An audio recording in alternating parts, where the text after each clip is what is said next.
Here are your hosts. Your hosts for this evening. Shaggy.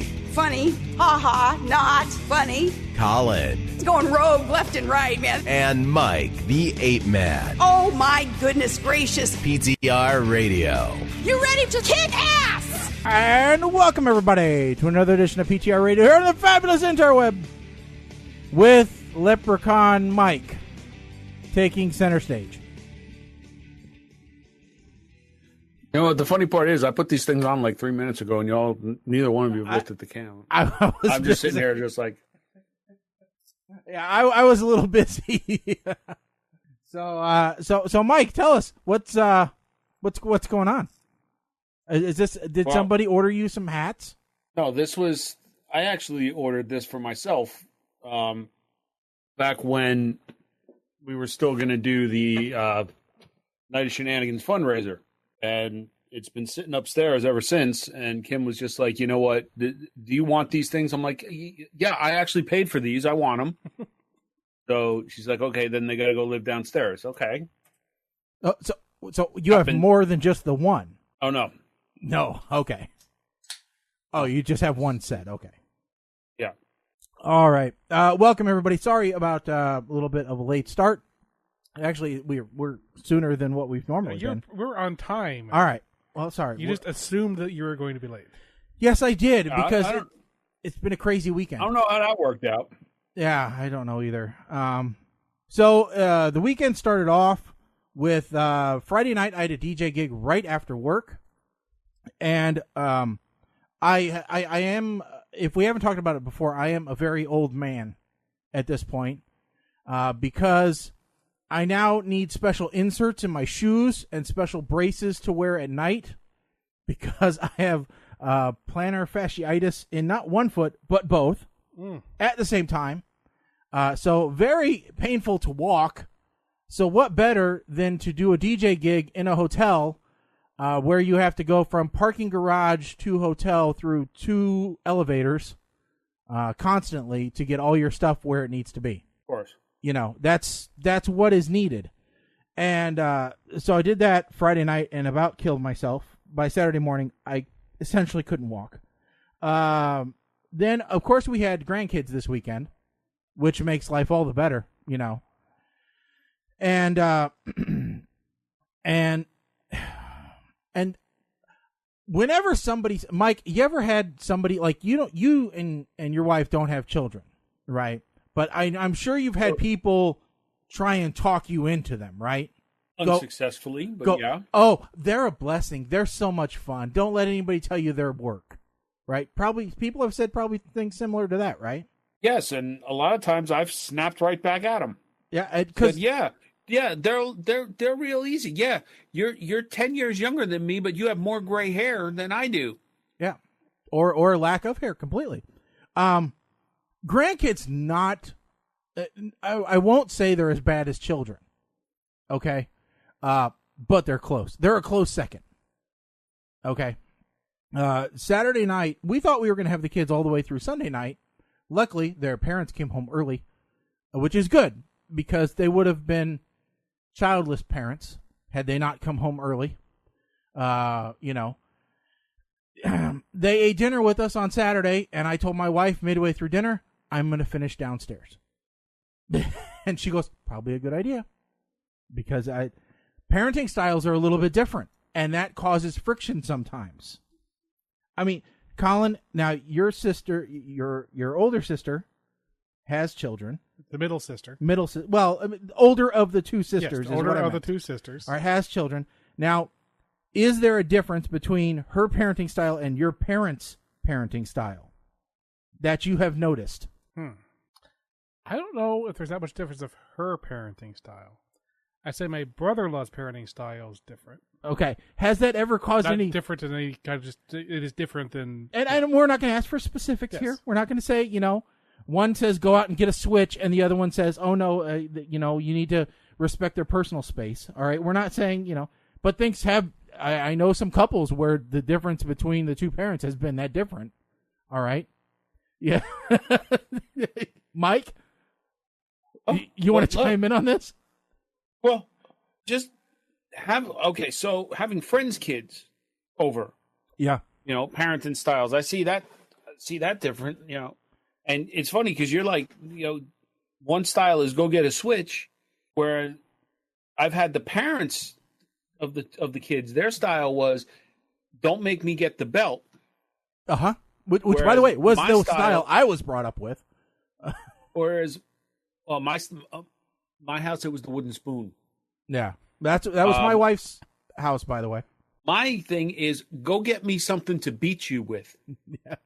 Yeah. Because trust me, whatever you think won't hurt, oh, it will. We can find a way to make it hurt. A corner of a piece of paper. Well, guess what? That piece of paper needs to be attached to something now, don't it? Even if it's just the palm of my hand. So, I mean, that can cause friction. And there are different ways you can deal with that friction. You can yell and scream and break down family units, and never speak to each other again. There is the opposite side of the spectrum here. Yeah. Where we've babysat and the kids live a very sheltered life. Mm-hmm. Therefore, they get all the candy and cookies and cotton candy and sugar and all of that stuff before they go home at 10:30. So that they're up all night with the parents. Yeah. And then you're not asked to babysit again. Yes, it takes great work to work at not working. That's thus why I can't do laundry. So, not allowed. But yeah, I mean, that's why I can't mow the lawn. Yeah, it's amazing. I Think can't about do that that for a second. I can't do that either. I'm not allowed. But that's so my way of handling that is I will just remove myself from the situation before beatings ensue for everyone involved, because that's how it would probably end up being. And then everyone would cry, including my wife, and then things wouldn't work very well. So I just decide to ostracize myself elsewhere because it's a better way of dealing with it. Yes. And, that's good philosophy there, Shaggy. But, it was so irritating because before their parents showed up, the kids were being horrendous. And one of them is 5 now. Okay. Mm-hmm. And so he has he definitely has a vocabulary now. Well, he said something to my wife, and I have no idea what he said, but it actually made her cry. And she's like, why would you say such a mean thing to me? That's the part that I heard that ticked up my ears. And so she's like, well, he doesn't really know what he's saying. And I'm like, oh, I don't know about that one. And but then again, she doesn't want to let me take him away because she isn't always sure what will happen. Yeah. Now, I know myself, it's not my child, it is not necessarily my place. So usually what happens is a chair and a corner and a lot of staring. Yeah. And that, but it's different when I do it. See, when grandma does it or when the parents do it, it's, oh, I play in the corner, I talk, I shuffle my feet, no. It is like Medusa stared right into his soul and froze him like concrete when I do it. Because, no, you don't want to see the alternative punishment. He knows that. See, I always thought it was stupid, but now I'm thinking back and I'm like, you know what? It's actually kind of brilliant. I had a friend whose parents were, instead of like going to sit in the corner, your punishment was to stand with your nose against the wall for 5 minutes. I've had him do that as well. And now that I'm thinking about it, I'm like, you know what? That's possibly the most brilliant thing you could do, especially to a teenager now or a kid now, because now they got cell phones. They can entertain themselves with nothing. And they're smart about it. These kids are using Google Docs as the new chat software in school. Oh, are they? That's a new one on me. Because I thought they were just around here, Snapchat. everybody, when they're in class. Oh, the schools around here, everybody, they issue Chromebooks. Yep, to everyone. So what do? They open up a Google Doc, and everybody just talks real time during class in that. Well, because it's got co-authoring. That's right. See, Microsoft and Google, co-authoring is the devil. Turn it back. I want one person checking out that file. That's it. So here's the one thing this whole collaboration thing. This is crap. All right. Oh my God. So I have to share the story real quick. All right. So my group is actually in charge of SharePoint for the state, and we have one guy that just pushes it as the solution for everything under the sun. And an email came in today with somebody having a problem with it, and while I agree it's because they didn't fully look at the situation and analyze the requirements and, do a deep dive as to what was needed to be done and set it up correctly, the response was, it wasn't my decision to go with SharePoint, and I think it was the wrong product. I wasn't the one who sold these people on this. And I'm sitting in my chair just going, I told you. Stop selling it as the cure-all. Yeah, ours is stop putting all the files on there. It costs too much. Yeah. It's not a file store. Oh, my God. And so many people think it's just another drive letter. Of course, drive letters cost too much, too. Anyway. Oh. So what I was going to say was the whole corner versus wall thing.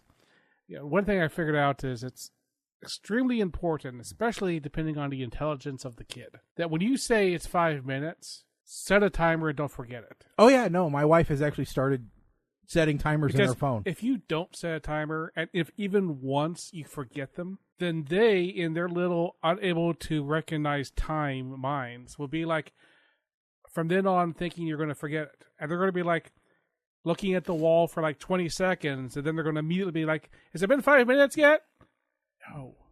No, and you just added a minute because you talked. Yes, so, I like that idea. Always set a timer. Yes, we're pulling it from Breakfast Club. So anyway, this whole episode wasn't supposed to be about child punishment, but hey, it's a great topic. I have a game to play later on that I gave you guys the title of, basically. It's Florida Man Match Game. So it's a new game. We haven't played it before. Another radio show I was listening to actually started it, but I think it'll be a great game for us to play because Florida Man is inherently the best news ever. It's always the funniest. Okay, I don't know what it is, but I just realized there is something we should have said from the very beginning. Maybe it should have even been in the title. Oh, no spoilers for Endgame. Yeah, this is a spoiler-free. So if you have not seen Endgame yet, and you're worried that we might spoil it, don't worry. Yep. So we're not going to tell you that Robin dies at the end. All right? You won't believe what Batman said. Yeah. Look at the cans on Batgirl. I mean, who would have thought that post-credit scene would be in there? But it was. All right. We should also point out that we are not going to spoil Game of Thrones. I don't care about Game of Thrones at all. I've never watched it. I've never read it. I don't give a darn about it. And that's between that and Endgame. That's all I see on my YouTube feed. And it's like I stopped going to YouTube or to Yahoo rather on my Yahoo news feed. That's all it is they are out to ruin pop culture right now. Oh, well, it's beyond that. I mean, you can't go on Reddit either. Fox went and canceled The Gifted. Did they? Okay. Those bastards. I'm like the only one that watched it, aren't I? In America. Well, I was actually I was thinking about watching it on, Netflix or Hulu. Thinking about it. Yeah, okay. That's like saying I thought about jogging. Yeah, okay. No, I really was. So, I got done watching the situation. I got done watching our movies for this week. And because the wife was sick, I stayed at home this weekend. I would go to a client's house. I would pick up the machine. I'd bring it back here so that I was home in case she needed something. Okay? So I was downstairs in my office working. So I actually watched the movies Saturday rather than watching them Sunday or Monday morning. Now, does that mean that I got a written review done? No, it doesn't. But that does mean that I watched them earlier than normal. Now, that means that I had extra time to watch more movies. So I got on Netflix and I thought, what's a something that it recommends, because that's what I do. Well, it recommended this show called The Order, which seems a lot like, what was it, The Skulls? Was that a series? That was a series of movies, right? Yeah. Yeah. So it seems a little bit like that, plus like Sabrina the Teenage Witch melded together. It's a little odd. I made it through like 3/4 of the first episode, and I'm like, I don't know that I'm into this. But I was looking for something, along the supernatural or, metahuman lines, because, since you were on Netflix, you know what fits that bill? What? It's a show called The Umbrella Academy. Well, see, I had already watched all of that garbage, and so there was no need. If you watch it again, you would appreciate it. There was no need to rewatch it. But for some reason, last night I couldn't get the almighty Johnsons out of my head, and I almost started rewatching that show. Which, did you guys ever watch that? No. Colin, you didn't watch that. I'm surprised. Being a fan of foreign television, I don't know how you didn't watch this. The almighty Johnsons. I may have talked about it before, but it is, I think they're from New Zealand, and it is, it's all about Norse mythology, reincarnated Norse gods, basically. The four Johnson brothers, Mike, Anders, Ty, and Axel, have inherited the powers of the Norse gods because the gods lived eons ago. However, time has diluted the powers. The unique ability that each brother possesses isn't very strong, and they still have the same desires and faults as that mortals do. Their lives include sibling rivalry, trying to get girls, and hanging out, but they also want to be stronger, and so they embark on a quest to fulfill an ancient prophecy in the hopes of gaining the full strength of their abilities. And it was a New Zealand show. It was on Sci-Fi 2014. That's the reason why. That's about the time where I swore off Sci-Fi. I remember hearing the title, but I was thinking maybe No Ordinary Family. No, this is definitely not that. That would have been a good one for you. No, I don't want to watch that. Isn't that a comedy? Yeah, ish. It's not like a superhero one, is it? Or when was somebody going to tell me about not Vikings, the Magicians? How did I miss a whole season? I missed the wait whole a second. first I'm not season. going to watch. I've even read the books. I didn't know about it. No Ordinary Family has got the guy who played the Thing from the Fantastic Four in it. Yeah, maybe I'll read that one. I don't know. Where is that on something? It was. I'm trying to remember if it was good. I just didn't last very long. It was okay. It wasn't great, but it wasn't terrible. Yeah. I'm looking for, because there was a period there where, because of the basketball tournament, there was nothing new was on, so the DVR was like empty. So I happened to go looking to see when shows are coming back, and what was it, season 4 of The Magicians? Entire season up on TNT's website. I'm like, when the hell did this happen? I think I saw an ad for it like a couple months ago before a movie in the theaters. And like I said, I've started airing. I've even read the books. It started airing back in like January. And I was like, what? What? Yeah, I don't know. That one doesn't look now good. Speaking of disappointments and finding out about stuff late. Yeah.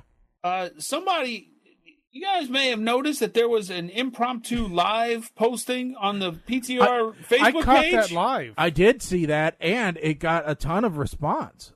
Tons of people watched it. My wife was like, Mike is really serious about this, isn't he? Oh, you have no idea. Let me explain the story. Let me explain this. Please. So, Kim and I are home, and I went out to, get gas, I went to BJ's. Because, it was a Saturday morning, and I was like, I got to go early because that place is going to be a mob scene. So I went, and I come home, and she's like, what did you get for breakfast? I'm like, huh? All right. I wasn't where we spoke about me getting breakfast. Mm-hmm. What are you doing? I was going to play the clip if you wanted to. I have it ready to go if you want. Okay. Well, here, what I will say is I went to, we compromised, and I said, okay. Yep. Go ahead. No. Go ahead. I was trying to minimize something. And I said, I'm going to go to, how about McDonald's? I'll go to McDonald's. I said, so I order up, standing there at the kiosk, McMuffins, order up a sausage McMuffin meal for me, egg McMuffin meal for her, pay, because we got the self-touch screens now, and I'm waiting for my order. I look to the left, and I see a giant display sign. Now, you may play the clip. All right. PTR Radio. I just wanted to come on Facebook. This is how annoyed I am with everyone. All of our listeners. Y'all know, anybody who's got a history with PTR Radio knows my love of the chicken biscuit. And none of y'all told me the chicken biscuit was back at McDonald's. McDonald's lady just told me that it was back for 2 months almost and might not be here that much longer. I just found out. What? You're all fired. Everybody's freaking fired. Just letting you know. Yeah. So I ordered the meals. Yeah. Immediately went back to the kiosk when I saw that. I was like, oh, ordered 2 chicken biscuits. Well, of course. You kind of have to. I didn't know. I had a lot of breakfast that day. Well, I was so mad. Well, okay. Where did this come from? I haven't seen no commercials for it. Nothing. Let me ask you this question: Is there not a Chick-fil-A near you? Okay. No. See, we have this thing called Chick-fil-A. I mean, there's one like 20 minutes away. Okay. I know what Chick-fil-A is. Okay, because they have chicken for breakfast every morning, all the time. Like as I standard. understand that. You know, like now if a Bojangles opened up somewhere close to here, you know, and nobody told me, I would be pissed because Bojangles breakfast, good, Wow. spicy sausage. Oh, Bojangles chicken biscuit is not bad. That was the first meal that I had when we took our trip down to Charlotte. We stopped at a Bojangles and I got a chicken biscuit for breakfast. I was happy. Yeah, that is how I start my vacations off right. Yeah, I had never chicken been biscuit, to a Bojangles. Or if we're going to sit down someplace where you actually get a check, Cracker Barrel. Really? Cracker Barrel is your choice? We've had this discussion. Yes. Bob Evans or IHOP. I'll take either one of those over a Cracker Barrel. No. Why? Because grits suck. Well, and so does Evans? cheese hash browns. MSG Bob House Evans. of Evans? No, Bob Evans. Bob Evans. Okay. Nashville hot chicken biscuits. Is that? I have to ask because I haven't been to Nashville, so I'm going to ask. Request clarification. Are you talking about the Kentucky Fried Chicken, Nashville hot chicken, or are you talking about actual? Is this like an actual thing? Okay, so Nashville hot chicken biscuits. Nashville hot chicken is the only exposure I've ever had to it is Kentucky Fried Chicken. That's why I'm asking. So, okay, they both have chicken in them. It's just spicy. I have had actual Nashville hot chicken, and there was very little connection between what that was and what the soy sauce version that. Okay, so here, if you want a simple Nashville hot chicken biscuit, Mike, here's what you get. Obviously, refrigerated biscuits, buttermilk, eggs, 2 tablespoons sriracha sauce, salt, garlic powder, cayenne pepper, flour, a chicken or pork rub, boneless, skinless chicken breasts, and oil, and more sauce, agave nectar. Oh my goodness, this is gonna burn the crap out of your mouth. Here is how you get actual Nashville hot chicken. You go to Nashville. If you say go to Nashville, I am going to be very mad. Assuming that you're probably never going to go to Nashville. Oh, don't they have it at the Popeyes? No. They got it at Popeyes. Las Vegas. One of the actual real places in Nashville, which is Hattie B's, that has real Nashville hot chicken. They have a place in Vegas. So the 2 places you can get Nashville hot chicken are Nashville and Las Vegas. Now, I'm going to ask the question. Uh-huh. If the Vegas version is the same as Nashville. Yes. Okay. Except they call it Vegas hot chicken. Well, the reason I'm asking this is I've been to Vegas and I've had Brooklyn-style pizza that, let me tell you something, ain't Brooklyn, Michigan, maybe. So that's why I asked. I understand. I'll bring up a picture of actual Nashville hot chicken bought in Las Vegas, and I'll stick it up on the thing. But it'll probably be a bit It's hard like to find it. if it's like the Major League Baseball mascot in a bikini. I swear to God, I'm gonna. Oh, a hot chicken. Here it is. I got it. It took you a minute. Okay. No, I got it. It's right here. It's right there, Mike.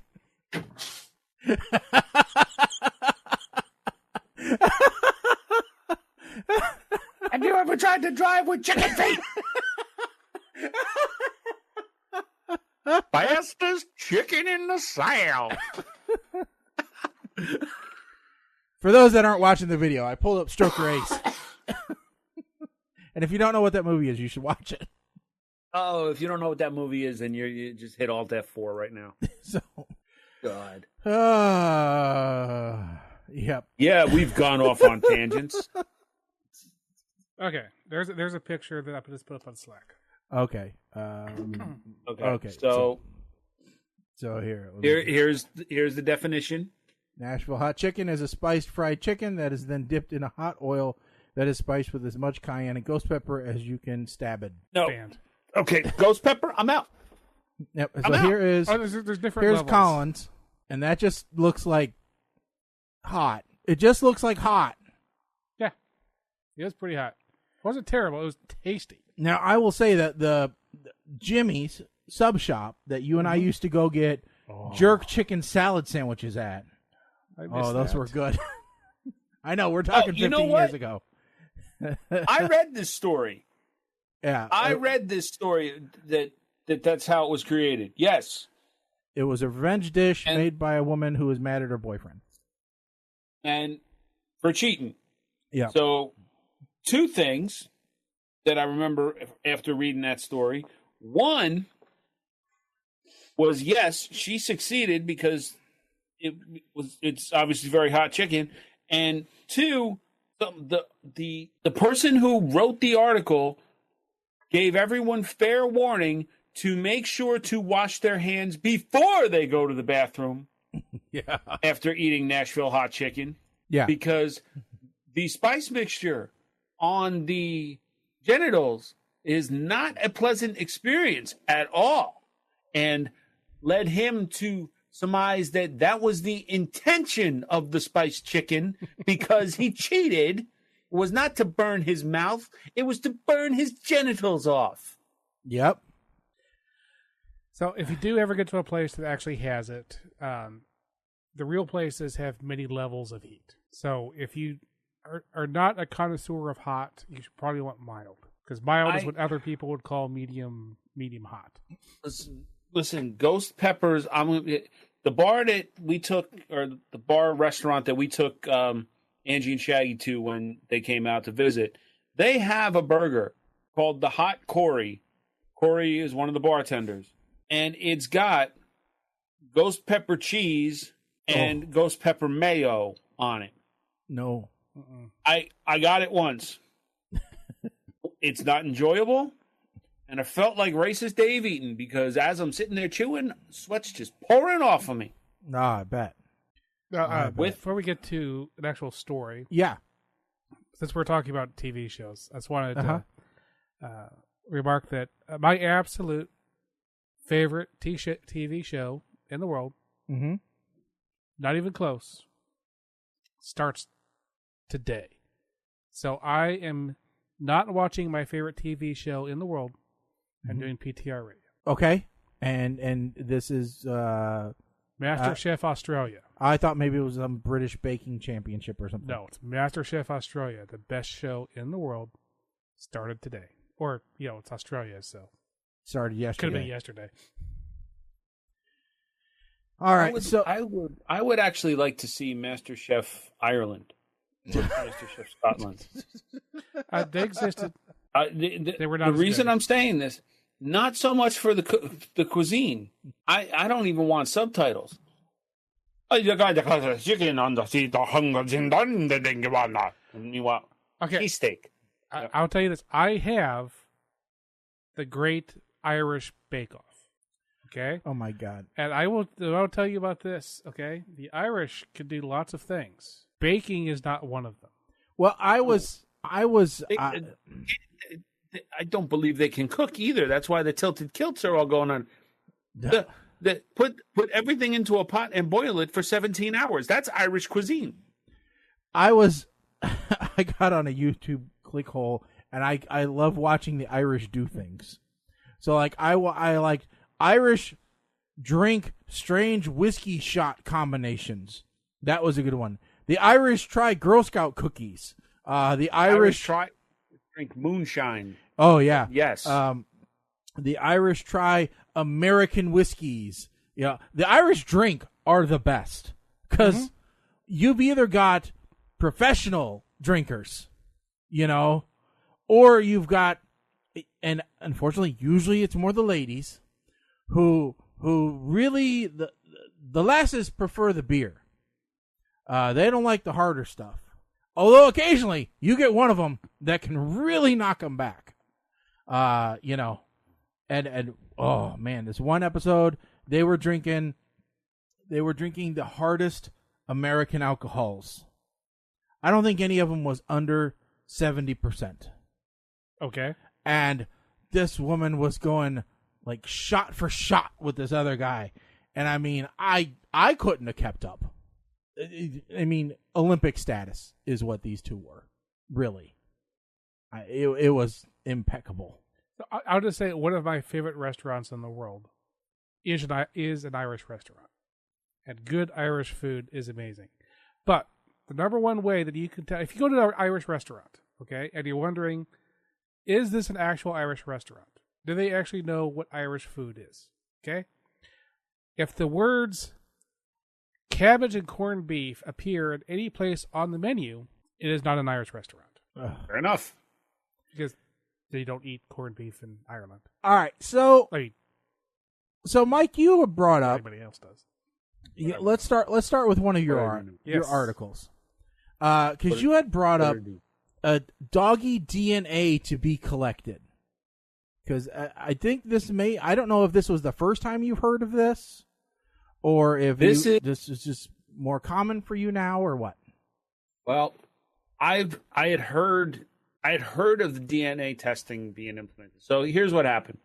This apartment complex got so tired of a couple of their owners or renters, or I'm going to say renters, dogs. They're not cleaning up after their dogs when they take them for walks. Mm-hmm. Rightfully so. I mean, it's in New Jersey. We have the pooper scooper law that you must clean up after your dog if you're walking them on public property. So what they decided they're going to do is dogs are going to be required to get DNA tested. Because there is a company that can use that DNA sample to match to stool samples. Mm-hmm. So if you're caught, you will be fined. I have somewhat mixed feelings about this. Yes, I do believe that owners that do not clean up after their dog should be fined.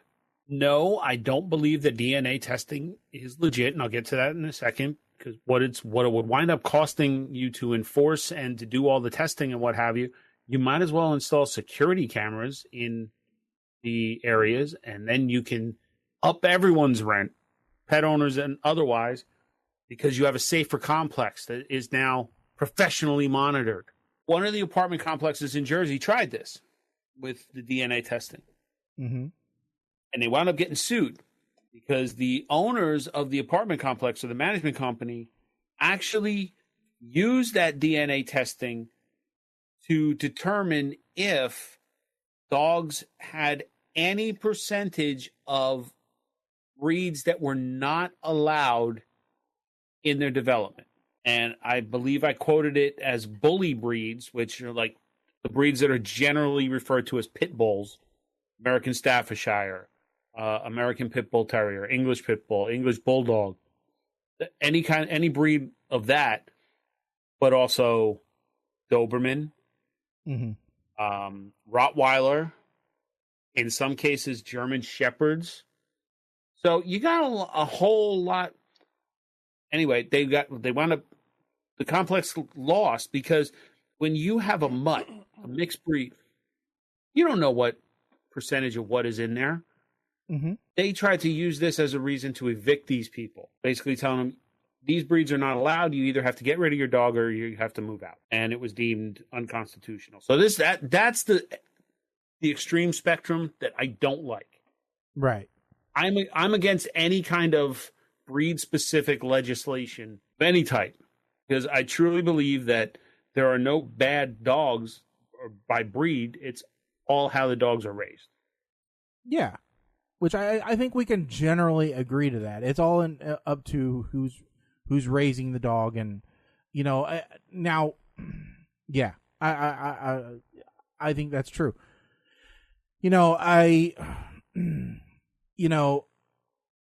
think that there is a responsibility for the landlord to do something about it, and like you said, there may be other solutions that are better. We don't know. But according to another article in the Rental Housing Journal, in Chicago, the city has been reviewing an ordinance that would allow city inspectors to fine landlords and property owners who didn't pick up dog poo on their property up to $500. Sherry Travis, former director of animal care and control and the owner of a pair of 2 flats in Chicago where she allows pets, told the Tribune, "I have multiple units. I can't check every day. That's an unreasonable burden to place on landlords." The result of this ordinance, admittedly unintentionally, is that landlords will not rent to people with dogs, even if a tenant cannot find an apartment with a dog. They will either move out of the city or they'll surrender their dog. Those are the 2 choices. Keeping the responsibility, Travis suggests the ordinance be retooled to keep the responsibility on the dog owner, which may or may not be the property owner. So a growing number of apartment complexes are finding solutions in a company that handles pet DNA testing to fix the poo pickup problem. So it's a question of responsibility. Now, as responsible pet owners, we know that responsibility is on us. But not everyone is a decent human being. We know that because there is garbage everywhere. Okay? There's human garbage everywhere, and all you have to do is jump online to see it. Okay? And these are the same type of people that are letting their dogs just defecate wherever. Now, I normally, I have backyard yard that my dogs run in. I don't take them for walks, so I don't necessarily have to worry about this too much. But I will say that my parents have now started taking their dog, their new dog, out and about, and I am happy to say that they have one of the little cylinder things on the little walker that's full of bags, and of course, the first time that they take it out and it decides to shat on the ground, I'm the one that takes it I'm the one that is on the other side of the leash. So it's my job to take this giant mine-sized crap and take it over to the dumpster. But it's part of the job, right? Now, there's a question about puppy support. Which you never know. That could be. Who knows? That could be part of it. But now, what I'm not opposed to is them saying, okay, for your animal to be there, they must be spayed or neutered. Yeah, I definitely not opposed to that. I definitely like that because Bob Barker taught us all that. So if Bob says it, then I got to go with it. I'm good. And Drew Carey still says it. I was very happy to see that he still says that at the end of Price is Right. Yeah. Now I heard that he's stepping down from Price is Right. So I wonder if whoever's coming next. Yeah. Oh yeah. Carey said he's getting done with Price is Right. Oh no. Yeah. I think Carey has enough money. He can step away. But yeah. He has been doing that for quite some time now. But yeah. So I said I think I'd read that before. I think he's tired of people attacking him when they come on stage is part of the problem, because I don't remember them ever attacking Bob that way. Bob demanded respect. Bob looked like if he touched him, he's going to break in half. But then he showed that he wasn't that way. So kind of surprised he didn't start getting jumped on. Yeah, I do not see anything about Price is Right. Yeah. Barry leaving. I do not see anything. But if the rumor starts going around the internet, It's Shaggy's fault. We started it. Yeah, I really thought that he was leaving. I thought that he was leaving, but I could be wrong. And Wayne Brady's just going to take over when he leaves, I'm sure. So, because that's the way that it works. So I mean, there's all kinds of, but like I said, this was pending legislation that Chicago was floating. I know that there's all kinds of legislation that even I didn't know about. For example, evidently there was a ordinance passed, Colin, in our town. It's no longer legal to bury your pets. Well, I never buried them in town anyway. Well, I'm just saying it's I don't know when that suddenly wasn't legal anymore, but because I have always buried pets, now I'm not talking about horse-sized pets, right. But evidently, by the way, people do bury horses, and that's not legal in the county any longer. They passed a law for that. I just heard about that the other day from a horse girl that I know. So, I guess that's news, and that's shocking to some people that you can't bury a horse. And all I thought was, it's good funny. God, how long does it take to dig that hole?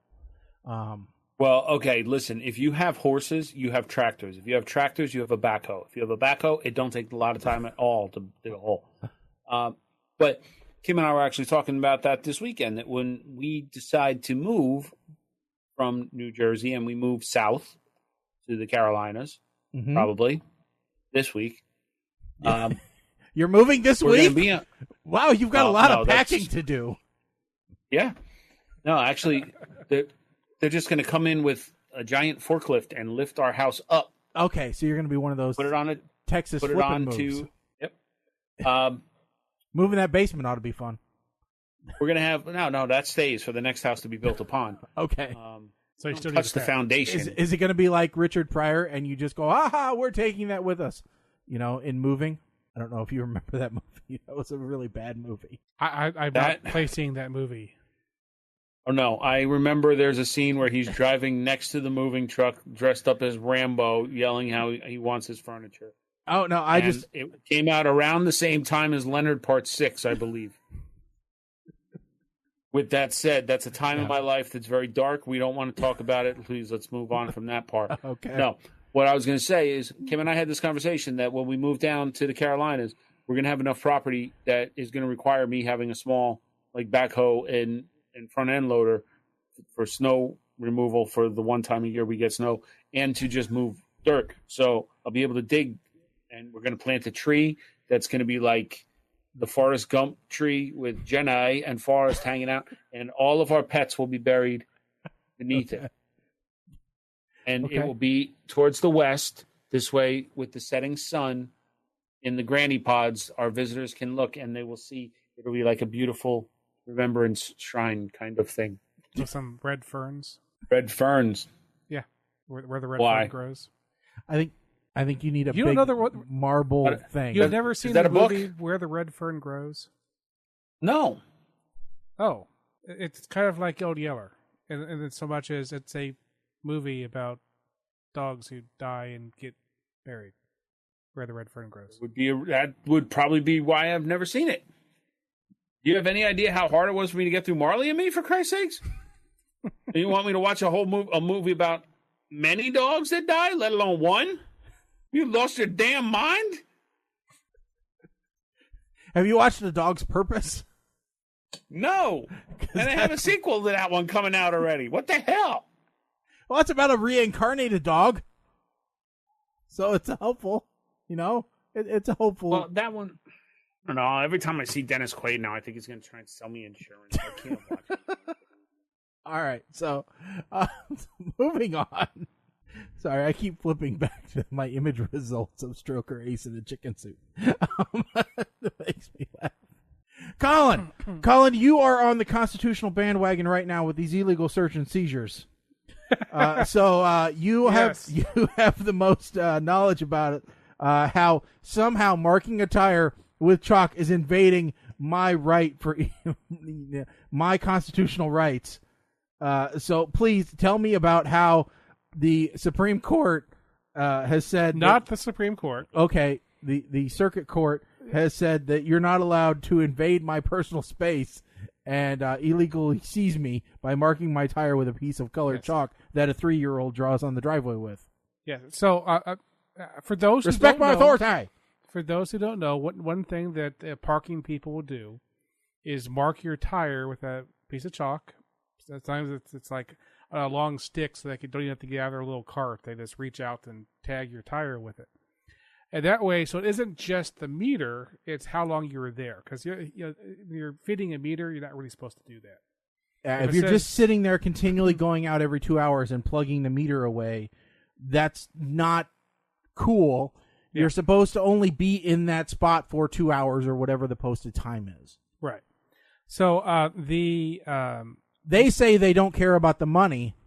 They're lying.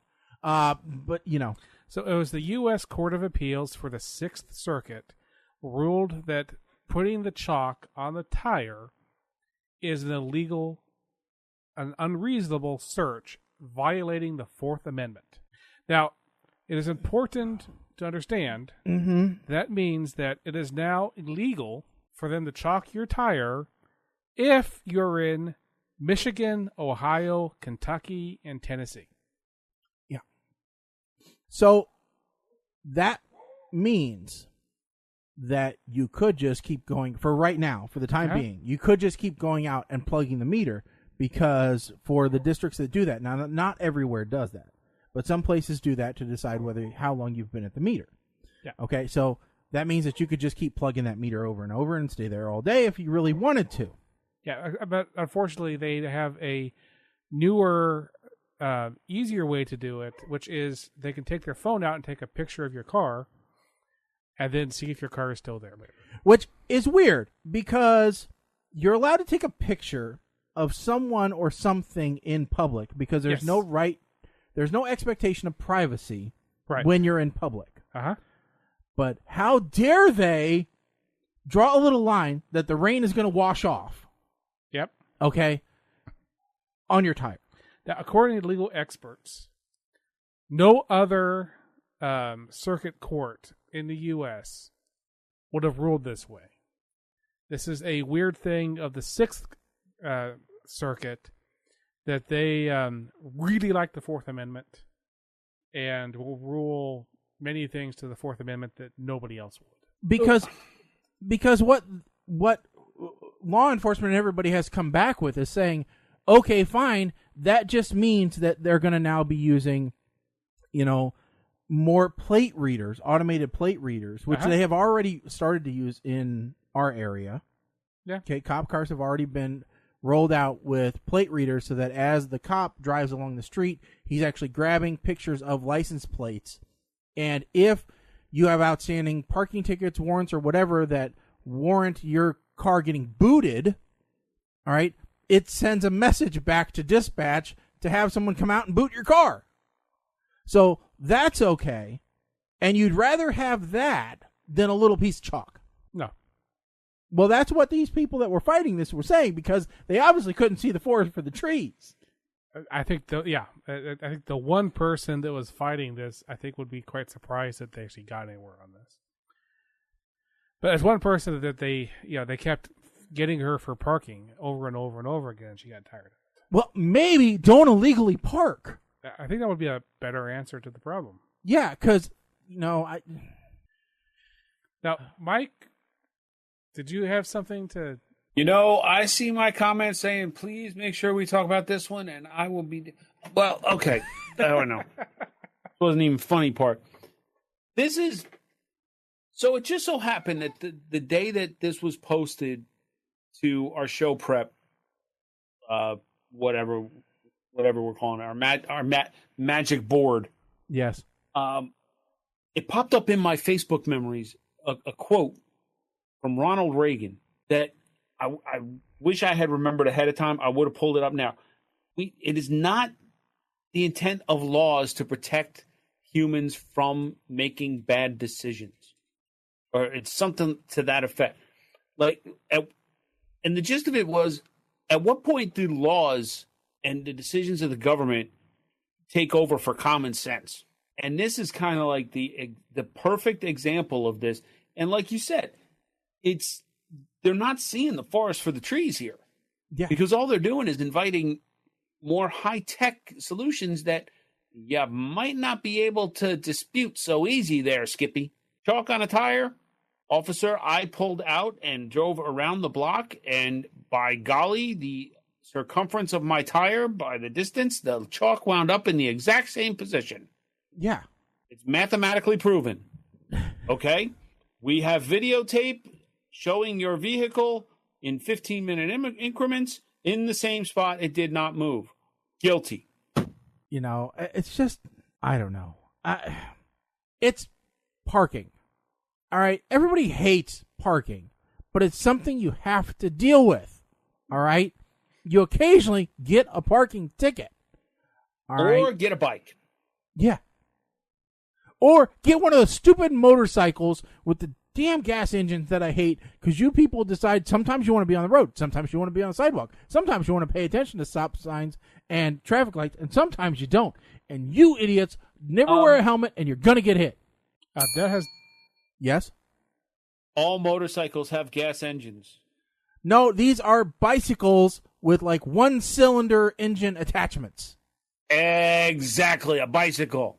Yeah. Yeah, you said motorcycles with gas engines. I'm like, sorry. I was so worked up about this. Motorcycles have gas engines, man. What motorcycle right, goes sorry. driving on the sidewalk? That isn't legal anywhere. That was not my biggest problem with that. Shaggy was like, oh, when I get up to this intersection, I'm going to switch over to crank so I don't have to stop. No, they don't switch over to crank. They just buzz right through. Yeah, that has nothing to do with the little gas engine on the bicycle. It has everything to do with the moron sitting in the seat. I know that. That's true. Which they would be a moron no matter what seat they were sitting in. They'd be a Colin, moron I'm with whether you. they had gas or not. I know, but it's typically the idiots with the little engines that are doing it. It's not the bicyclists. You know, Because this is not a bicycling town. It's the people that got DUIs and can't drive a car anymore. Stupid fools are not wearing helmets, even if they do got little bunny ears. You know what it remind me of? Florida Man. Yes. All right. So I have a game. I have no idea who the hell Florida Man is, but Right, it was a good enough segue to get us out of here. Florida Man is a classification. Okay, so here is the thing. Like Trojan Man? Well, kind of. So we read every week a Florida man ... in the news. Okay, if you look at Fark or Yahoo, or if you look at the funny news, all right, you're gonna read an article that says a Florida man ... fill in the blank. Regardless of where they actually lived. Well, no, they actually lived in Florida most of the time. Okay. Let me just start by saying to any of our Florida listeners, we apologize in advance. No, trust me. Florida people know this is true. All right. They're used to Florida Man. Yeah, but you're thinking Colin and I are going to get this right. I'm guessing this is going to be, is this a Florida Man or not? No. I am going to give you a headline from a Florida Man story, but I have removed a word. You guys just give me what you think the word is. Okay.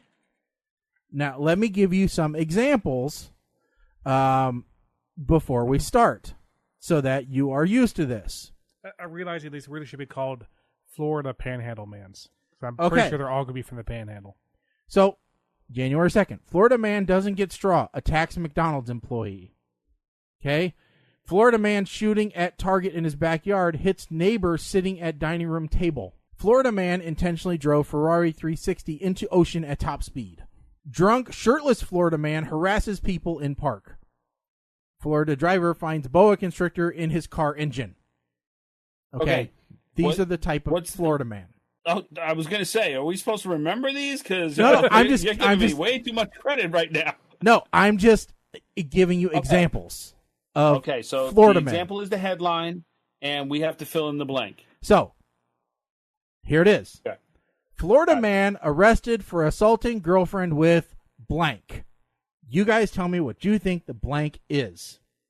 Knowing that Florida is the mecca for crazy. Salami.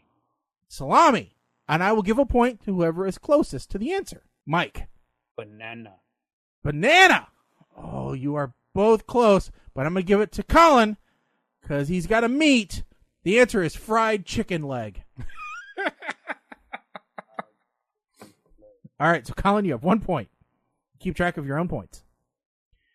All right, question number 2. Florida man climbs on playground equipment to tell children blank. Okay? Colin, since you won first, what do you think he climbed on? Florida man climbed on playground equipment to tell children blank. Tell children that this is the best time of their lives. All right. Mike. Don't do drugs. Oh. I am going to go with Mike on this one. It's really a coin flip, but I'm going to even out the points. Where babies come from is the answer. And all right. So for the first one, Florida man arrested for assaulting girlfriend with taco. McKenna would have been close. Taco. All right. Number 3. Florida man stabs tourist despite having no blank. Mike, you're up first this time. Stabs tourist despite having no knife. Okay. Colin. Okay, that was actually my guess, but I'm going to go with hands. Oh, Colin gets it. The answer is arms.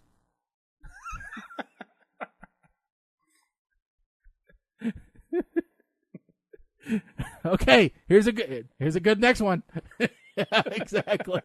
He had to have looked like a woodpecker. All right. Florida man disguises himself in bull costume as he tries to blank. Colin.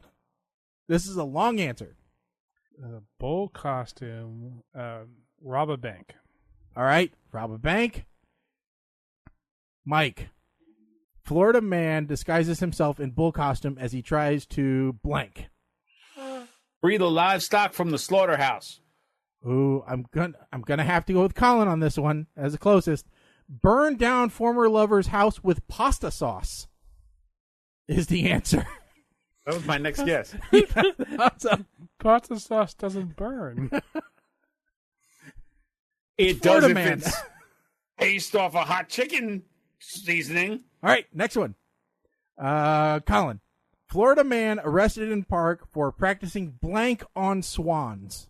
Hurting. All right, Mike. Karate. You are absolutely correct. It is karate. Point for Mike. All right. Next one. Florida man asks trooper if he can leave scene of crash to get more blank. Mike. Beer. Okay. Colin says beer. Mike? Weed. I'm going to go with Mike. The answer is meth. All right, Mike, you're up again. Florida man wearing mop on his head terrifies neighbors with demands for blank.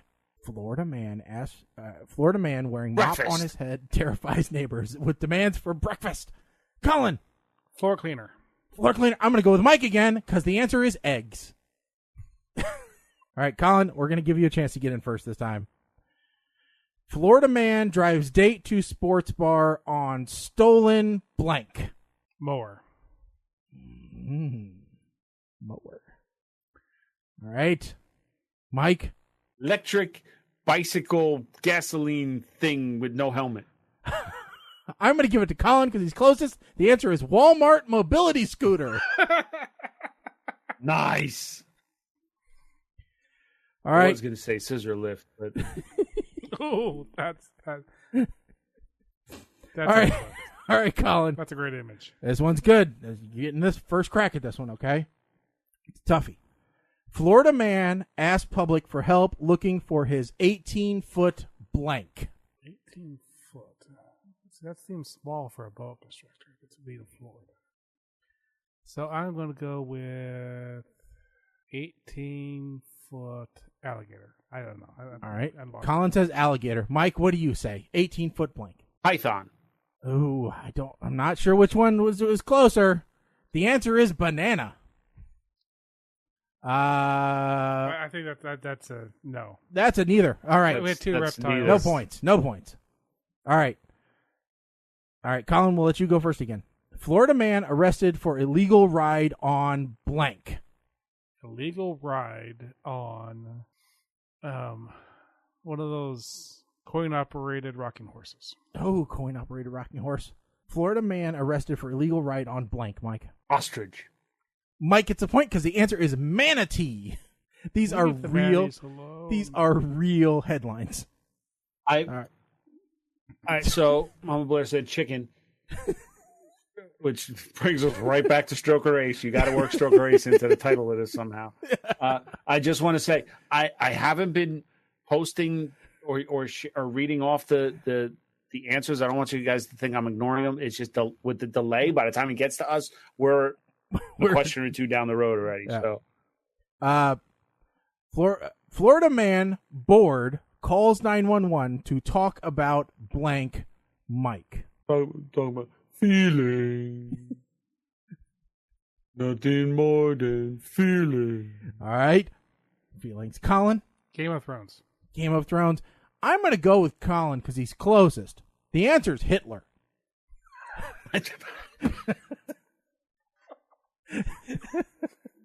Historical figures. Closest point to Hitler. All right. Last question. 2-part answer. All right. Florida man says he blanked, past tense, on patrol car to escape blank. So, Colin, Florida man says he blanked on patrol car to escape blank. Okay, I'll go pooped arrest. Okay, Florida man says he pooped on a patrol car to escape arrest. Is your answer, Mike? He puked on a patrol car to escape food poisoning. Neither one of you close enough to get this one. Florida man says he danced on a patrol car to escape vampires is the actual headline. Wow.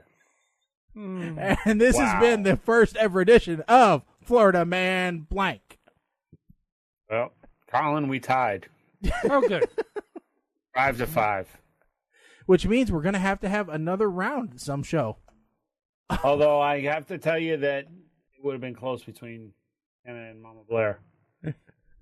Just looking at the answers, that would have been close. We may have to put this up and let the listeners decide.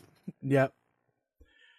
So you'll have to let us know whether you like Florida Man Blank as a game and if we should play it again. I'm going to tell you, I like it. I just don't know. Like, I'm immediately thinking, is this something that I can use at a trivia night? I don't think I can. Oh. Not without offending someone. Yeah.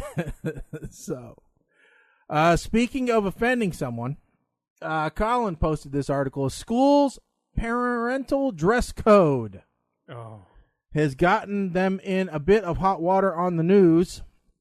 And there's been a couple of articles about this. A couple of parents said that they were turned away. I made the news here. They failed to meet the dress code for the school. So, Colin, we're all familiar with dress codes for students for school. All right, this school decided that, you know what, learning begins at home. Respect for yourself begins at home. Learning how to behave in society begins at home. So we should enforce a dress code for parents when they come and visit the school. Yeah. All right. And I don't think that the dress code for parents was overly cumbersome. No, I think I read a different article than the one I posted originally. They said that this all started when the principal noticed that one of the mothers had arrived with a transparent top with no bra. I can see where that would raise some eyebrows. Yeah. And I had actually heard another story where the gender of an individual could clearly be seen because of the shortness of her skirt in another school. So, yeah. So the story that I heard around here was that they banned parents from showing up in pajamas, yoga pants, crop tops, and there was a couple of other things that they mentioned that pretty much made me think, okay, so Snooki can't come pick up her kid. Yeah. I'm seeing if I can. Okay, here we go. So I actually have the actual letter dated April 9th, 2019. Dear Madison parents and all guests, to prepare our children and let them know daily the appropriate attire they are supposed to wear when entering a building, going somewhere, applying for a job, or visiting someone outside of the home setting. I'm going to enforce these guidelines on a daily basis at Madison High School. We are preparing our children for the future, and it begins here. Therefore, no one can enter the building or be on school premises wearing a satin cap or bonnet on their head for any reason in the building. You cannot wear a shower cap of any kind in the building. Hair rollers will not be permitted in the building. Pajamas of any kind will not be permitted in the building, along with house shoes or any other attire that could possibly be pajamas, underwear, or home setting wear, such as flannel pajamas. Jeans that are torn from your buttocks behind to all the way down, showing lots of skin, will not be permitted in the building or the premises. Leggings that are showing your bottom or where your body is not covered from the top of your back rear will not be permitted in the building. Very low-cut tops or revealing tops that you can see your bust will not be permitted in the building. Sagging pants, shorts, jeans will not be permitted in the building. Men wearing undershirts will not be permitted in the building. Short shorts that are up to your behind will not be permitted on the building premises or in the building. Daisy Dukes or lowrider shorts will not be permitted in the building. Dresses that are up to your behind will not be permitted in the building premises, and or any attire that is totally unacceptable for the school setting. Please know that if you break our school rules or policy and do not follow one of these rules, you will not be permitted inside the school until you return appropriately dressed for school setting. Parents, we do value you as a partner in your child's education. You are your child's first teacher. However, please know we have standards. Most of all, we must have high standards. We are preparing your children for a prosperous future. We want them to know what is appropriate and what is not appropriate for any setting they may be in. This is a professional educational environment where we are teaching our children what is right and what is correct and not correct. So that in general lays it out. And then they translated it into Spanish. Yeah. As well. So some people had Oye, que va todo de los chicas en la cocina, discoteca y negro. Yes. So, you know, they did put that out there. And, you know, there's a part of me that says, what is wrong with doing this? These kids do need to know what's professional in the workplace. And I go to Walmart all the time and see every one of these rules broken and cringe all the time. Starting this month at James Madison High School.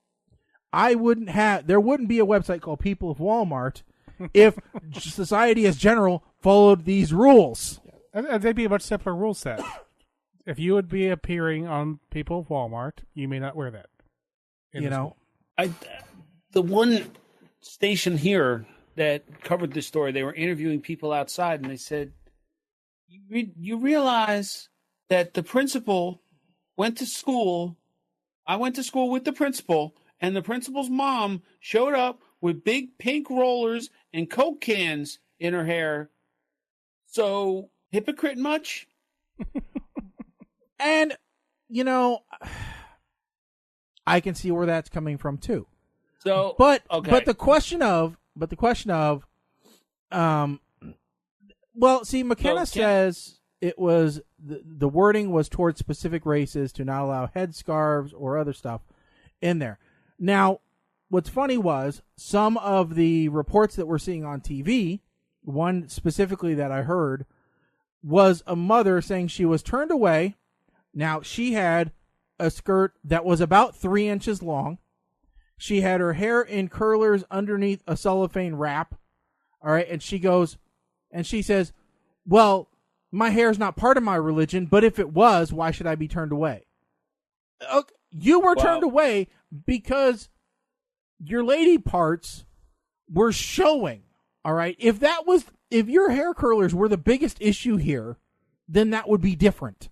But, you know, I don't know. It is. I was reading another article on this too. It was saying that they were careful to clarify that when they're talking headscarves, for example, they're not talking hijabs. They're not talking. Not talking that. They're also not talking anything that's tasteful. That's not a slur, to my understanding. That's how it's pronounced. Anything that is a fashionable head covering, they would be okay with. If you're coming in looking like, what's her name? Something Bayou. the singer. Anyway, if you have a fashionable head covering, they would have been fine with that. It's the people who are just coming in. With Nick Cannon? Yeah, like the thing Nick Cannon was wearing, sure.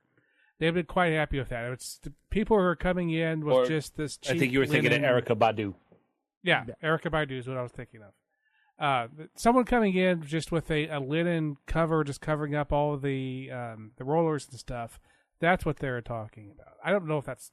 And that's not, and that is not a racial thing, because there's just as many old white women in rollers as there are, black women, which I assume is what that argument is usually going against. I'm not saying McKenna's making that argument. I'm saying in general, the people that are making that argument are the ones that are saying that point. Now, my problem with this Okay, is... now here's one other thing, though. People wear flannel pants and yoga pants to work every day. Yes, but yoga pants, folks, yoga pants are starting to become one of those gray areas where we're going to need to better clarify.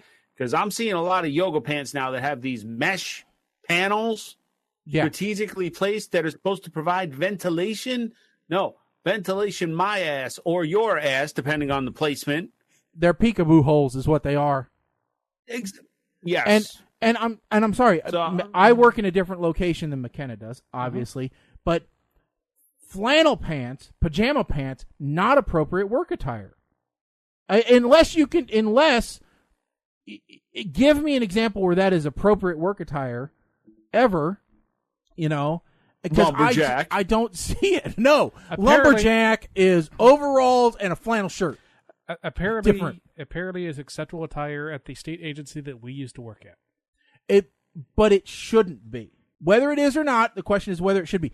This principal is trying to set these kids up for success by being a model of the way that you should represent yourself. Now, what I was going to say was my problem with this is, so someone's kid is sick, and they need to come pick them up, and they're in the middle of getting their hair did.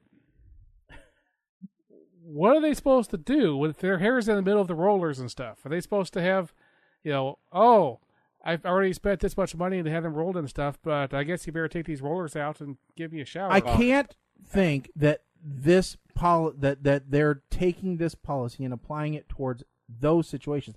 I think that's what this article says, though. This article says that this applies for picking your kid up from school, even in the case of an emergency. And that's the part where I said that I don't think is legal.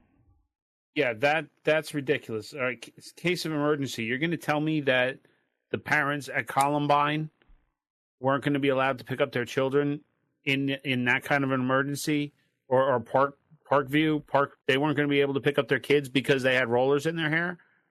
No, because they had yoga pants on? Yeah, exactly. But that's an emergency situation. So technically, then you get into and not saying it's right, but you're going to get parents who say, oh, well, last week I was allowed to pick my kids up wearing this, and it was an emergency. But, can we agree we're trying to see the intent here, though? I can see the intent, and I do. I think if they're going to say, if you're going to come in and do business with the school, you have to do this, I think that's great. I think the picking up part, I think that was a step too far. And it may have been. There, every try, because you have to try something, right? We're not saying anything is ever perfect the first time out. All right, but let's turn it towards any legislation, okay? And I'm not going to pick any one particular thing.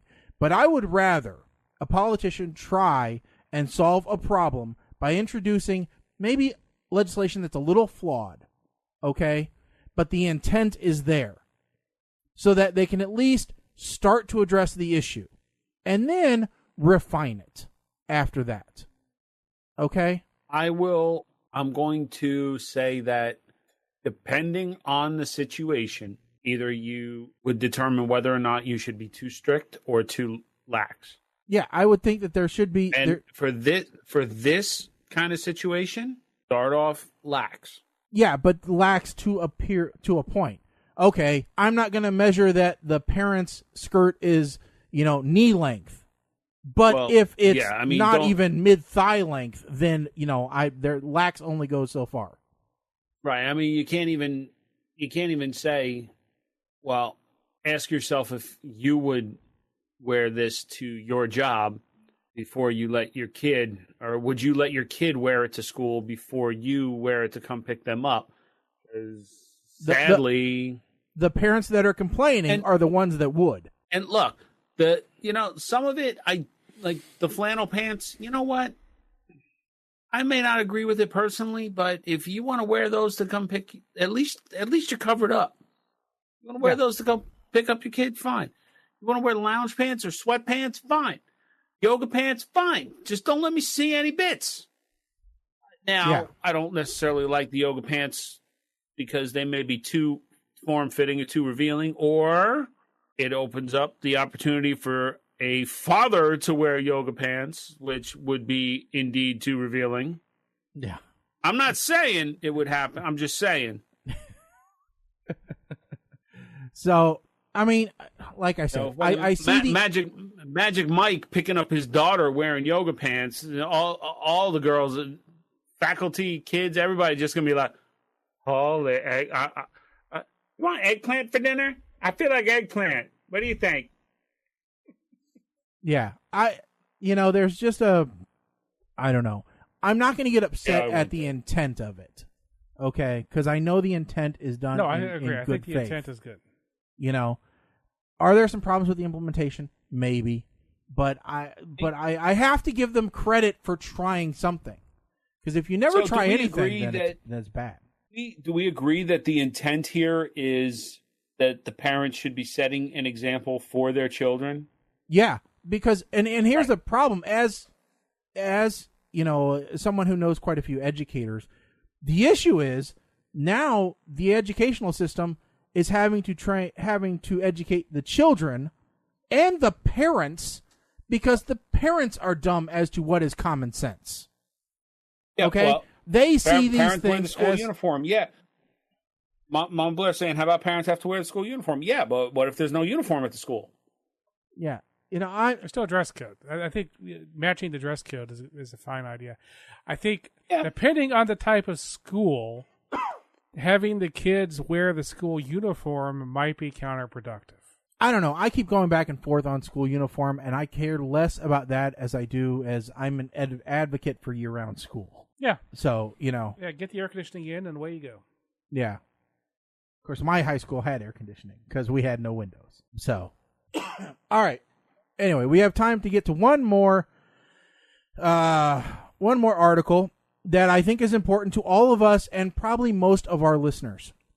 And that is a major change to Amazon Prime is going to happen. Now we don't have okay. There's two Amazon stories we get very quickly. So I know of one, okay, and this is going to be a big one, I think. Yes. All right, and this could, as Mike said, show a shift in their focus for Prime customers. All right, Amazon is saying that they will change the option for Prime members to free 1-day shipping. Now that is great because now it's free 2-day shipping with 2 days for them to process the order.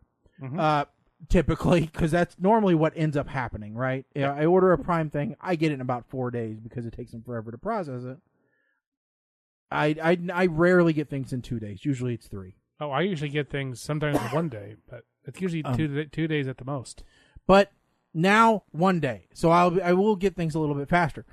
Now there's some arguments saying this is a bad thing. It's going to put more pressure on shippers, and I'm like, no, I'm a Prime customer. Whip the warehouse employees faster. Make them work harder. We had a whole conversation about Amazon warehouse employees and how mistreated they are, and I'm not going to get into it. A little bit of personal experience. They're not treated nearly as bad as you think, and they shouldn't complain too much because they will be replaced with robots. All right. And I, for one, will welcome our robot slaves into the Amazon warehouses so that they can get my stuff faster and more efficiently. And maybe I'll end up with actual toner instead of a ceiling fan one time. All right. So not calling them Please note it was Shaggy that referred to you as robot slaves. I do not use that term. You are our robot compatriots, overlords. Yes. No. So Give overlords either. so But that is the actual quote. Anyway, I think this is a great thing. I am looking forward to this. Please bring on half-day shipping whenever you have a chance and your stocks go down again. All right, We just have to be in a better city. I would like free. I was going to say we get Amazon Prime I get 1 hour same day delivery. on a lot of stuff. Yeah, that would be great. Yeah, we don't. The closest warehouse to us is in Kentucky, so it has to get Closest from warehouse Kentucky to me us. is 25 minutes away. No, it's Now- Edwardsville. Most of my stuff comes from Kentucky. Okay. So like what I had said was this appears this could be a shift because the streaming space that Prime Video that was like one of the first big things that they offered besides shipping with Prime, right? Video and music, I think, were the two forays there. The streaming space is just getting so crowded now with every provider out there, every studio having their own app, their own service, or planning their own service. It's a hard sell to say you're paying this much and getting Prime Video if you don't have all of the content that these other providers have. So I think they're starting to realize that the streaming part, they may have shot themselves in the foot with this too when they started doing was it Amazon Music? Yeah, Unlimited? Yeah, Amazon Music has Or two Prime tiers. Unlimited? it's Right. Kindle Unlimited, Music Unlimited. Yeah, they two tiers basically. Because you have Prime Music, which is all the free stuff that's included with Prime, and then you have Music Unlimited. Right. Which here's a quick description of the difference. All right. Prime Music has one Garth Brooks CD and it's a live album. Uh-huh. All right. Prime plus whatever it is, music, unlimited music, has like every Garth Brooks CD. Yes. So, but it costs more. And you're paying basically per device. Yeah, but I used to pay for Microsoft service before they canceled it, so I just transferred that money. Yeah. So this I want to talk about. This was interesting. So they got a whole pile of boxes got delivered to the wrong house. Yeah, it happens all the time to me.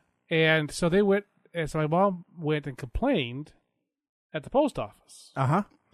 And they looked it up and they said, "Oh yeah, it was delivered to and this other number." They knew it was delivered to the wrong house. Yeah, because the little hand system, little hand unit they use to scan the boxes, knows where it was when it scanned the boxes, and they just don't care. And it turned out that because usually it's Sunday delivery is like not the usual workers. Right, They're it's on non-union employees who just come in to deliver. Yeah. Apparently, no, that was a supervisor who delivered that day. So I don't know if we've got the answer back on why that happened. But the other story we had on Amazon is that you can now do Amazon returns by dropping them off at Kohl's. Yes. So as you go to get your Christmas sweater, you can take back any Amazon purchases that you want. And, it's kind of a smart move, but kind of not. I mean, it put a lot more emphasis on Kohl's employees and their responsibilities. All right. But it does get you in there for those, impulse purchase, discount, Oculus Rift, rip-off, cardboard, Google Glass stuff, that Kohl's seems to sells. See, I wouldn't know. Because you haven't ever been in Kohl's? Oh, I've been in Kohl's, just not recently.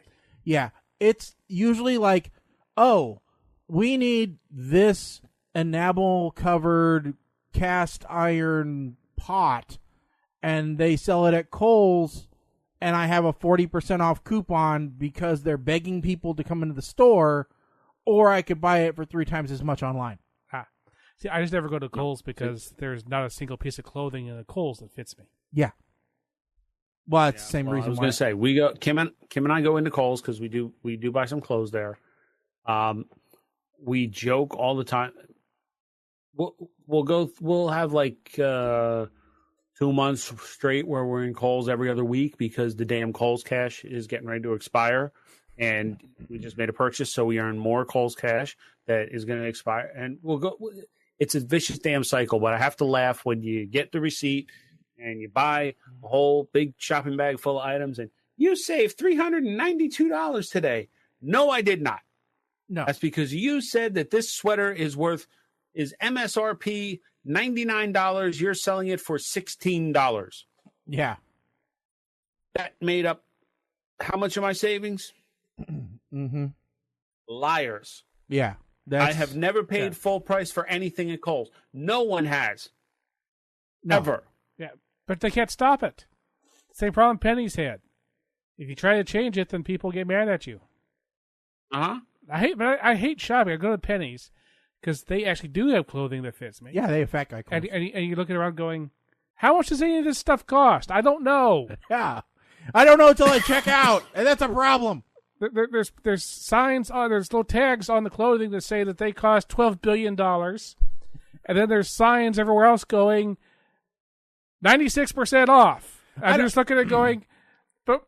And then there's just a I don't matrix. know what that is. There's a matrix of prices, and the clothing that you bought is $12.49, and there's $11.99 and $12.99. But there is nothing that costs $12.49 for you to know what the final price of it is. And so you go up to the register and go, I don't know if I can buy one shirt or the whole rack because I have no idea how much this costs.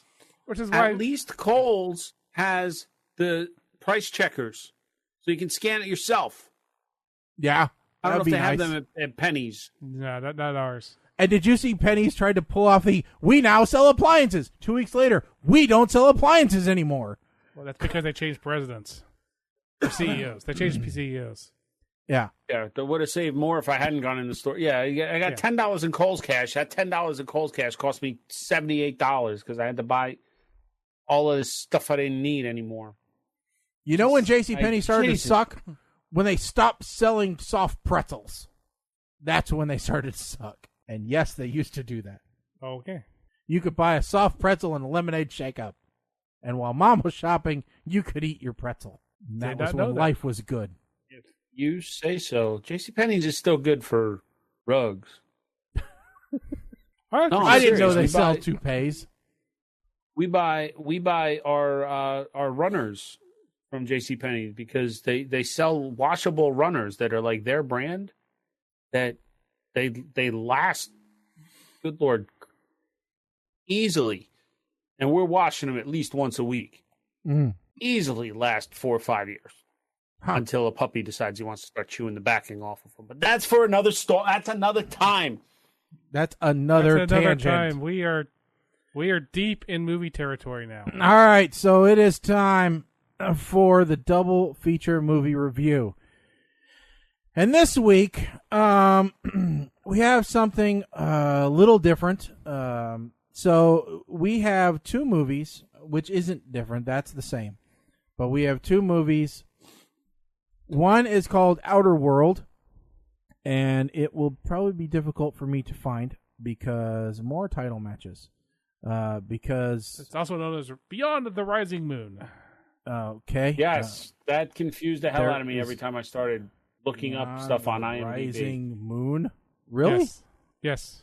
There it is. Okay. All of the actors are credited with this on IMDb under the other title, which is Beyond the Rising Moon. Okay, and we also had Ashen's Quest for the Game Child. Now, just so that people know, traditionally we will look on Amazon and Netflix. This week, just like when we had FDR American Badass, we also included YouTube, and that's where you'll find Ashen's and the Quest of the Game Child. Let's go ahead and review Outer World first. Yes, let's do that. Thank you. Let's do that. And like I said, I did not have a chance to write a review, but I will go first just so that you guys can then clean up. So Outer World. Never have I been so close, but not pulled the trigger on watching pulled the ripcord on a movie. This movie it was bad, was very, very bad, and is okay. So we got Johnny Mnemonic, we got The Fifth Element, We got, I don't know, a bunch of other crappy movies. Not the first two were okay, but everything else sucks. And we got some of the most worst acting ever in the world. I think maybe they tried to even throw some Barbarella in here, and it didn't work out at all. Maybe some Sphere was in there as too. I don't know. But this thing is a horrendous mishmash of a bunch of crap. And so basically, if you could gouge your eyes out with a hot poker, do that, because it's a lot more pleasurable than watching this thing for the hour and 24-minute runtime. And I have no idea how this got an R rating, because you just are bored to death. All right? I don't know what they were looking at when they were rating this thing, because it's just horrendous. All right? Maybe they rated it that way so nobody would watch it. It's just it's one reviewer, not bad for an indie movie. Well, you're not bad for a sack of... Anyway, this movie is the epitome of puke. All right? It just is horrendous. There was plot lines that didn't go anywhere, and I just hate it. I've never hated a movie so much in my entire life. So is this a puke, or is this a kill it with fire? This is a cobbler, is what this is. No, this is a puke. This is definitely a puke. It's no. I'll give you. This is my first kill it with fire. This is absolutely my first kill it with fire. This should be taken off forever. Colin, I kind of liked it. God. Here's the thing. So apparently, I looked this up. This thing was released the very first year of the Sci-Fi Channel. So this might just be the very first Sci-Fi Channel movie, because it was made for the Sci-Fi Channel. I'm not sure if there's any movies before this in that first year of the Sci-Fi Channel, but this is a year one Sci-Fi Channel movie, according to the director. Because I looked up on his website, and he said that he got to do this movie for the first year. It has special effects. Okay, here's my thing about this movie, okay? I look at this as being very early in the lineage of all the other bad movies that we watch. But unlike so many of those movies, this movie, especially in the first half, had some competent editing. And as you know from my past, look at these movies, editing is what bugs me the most about these things. And they did lots of not spending too much time on looking at things that didn't make any sense. I kind of liked the special effects because they were very early special effects, and I found them, interesting for the period.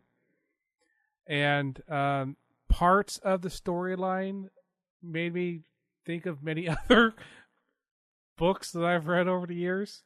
I am not going to give this any more than a meh. But there's elements of this that I found myself not hating myself watching. Oh, well, Mike, this could be a rare one. Never have you and I hated something and Colin liked it. So, Blair, I love you, but it didn't take much of a genius to figure out which movie we were going to do first on this one. Any fan of the show kind of knew this was coming. Look, I'm not kidding. 5 minutes into this movie, I'm ready to tap out. It's only 70 minutes long, and I'm thinking that I ain't got time for this crap. So, yeah, we got the guy from Blend Tech. Will it blend? That's the question. We take this Blade Runner DVD, and she's not human but wants to be. Escape from New York. Twins! She's got the bomb in her head. Twins! They put twins in there. That's what it was. Danny DeVito and Arnold Schwarzenegger. Dynamonic.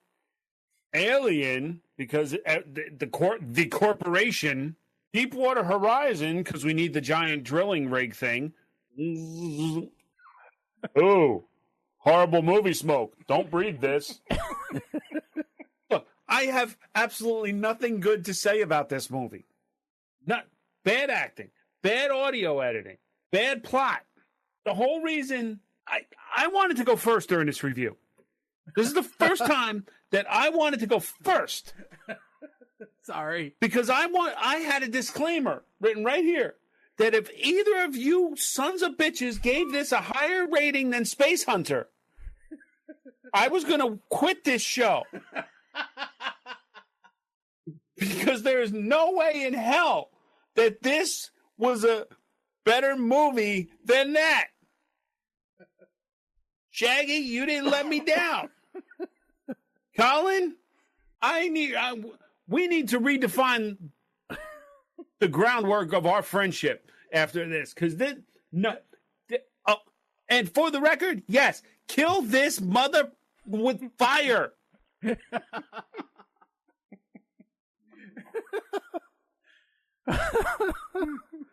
Oh, yeah. Oh, just, oh, man. And I watched this second. So did I. Mike, did you watch this first or second? First. Oh, rare turnaround. All right. Second, the YouTube movie Ashens and the Quest for the Game Child. Now, I will ask Mike, would he like to go first? Sure. I'll go first on this. Okay. I haven't hated myself yet today. Okay. Let me start by saying that the last time that we reviewed a movie that was available on YouTube, it did not go well for me. That was FDR American Badass, and that was the first and only movie that I have ever tapped out on during our run. The fact that this is British, any fan of the show knows that my history with British entertainment is not good. So we've got two concerns, I'll call them. Politically correct concerns. All right.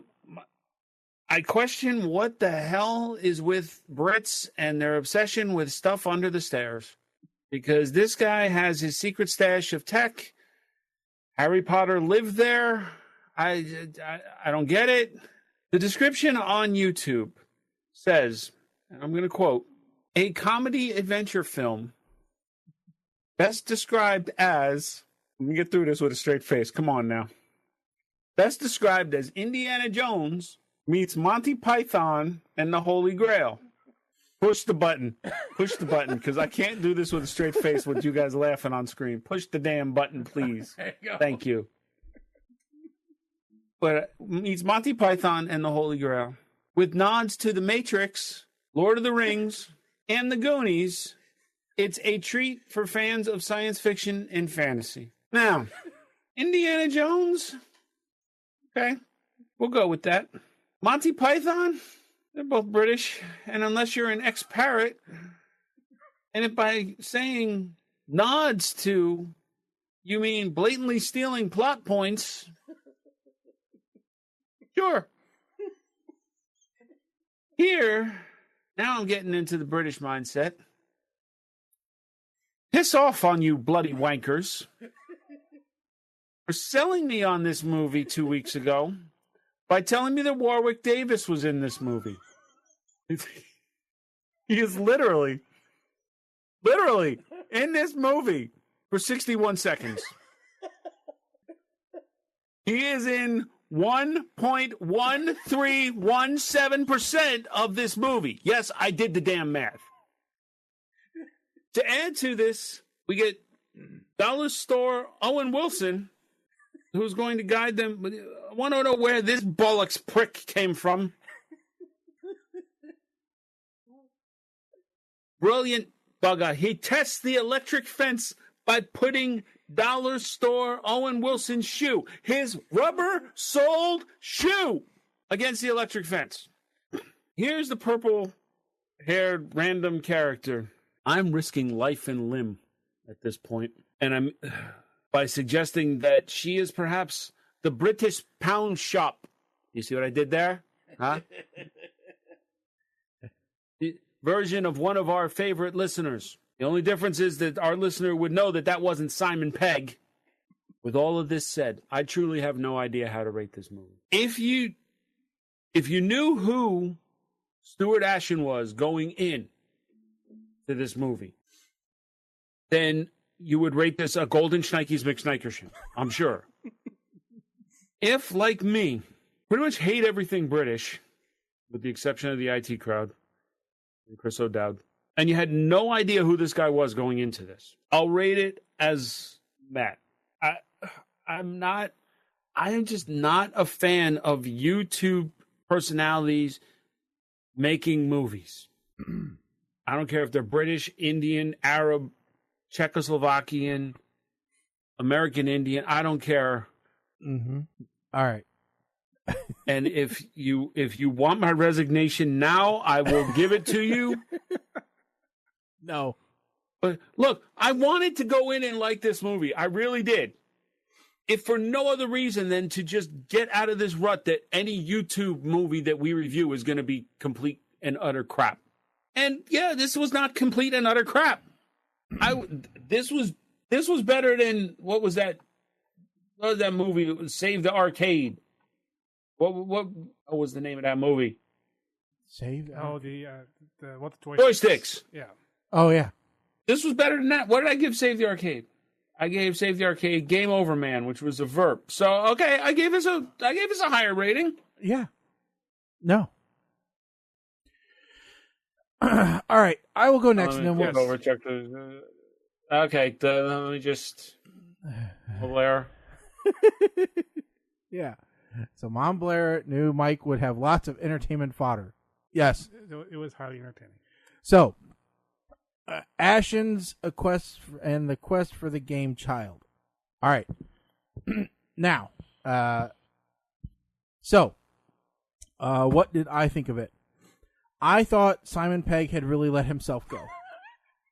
All right. Because I, like Mike, don't have any idea who the heck Ashens is, or Ashen, or whatever.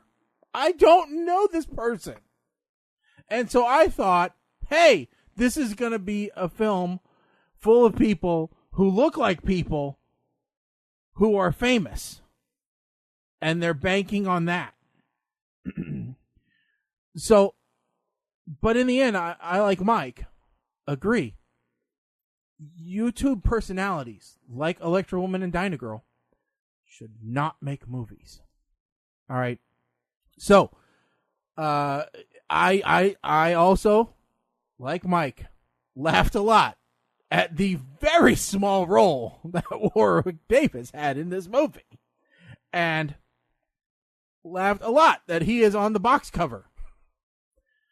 Which makes you think, much like anytime we see Bruce Willis or, John Cusack or anybody else on a box cover, that they're in a movie and it's going to be great.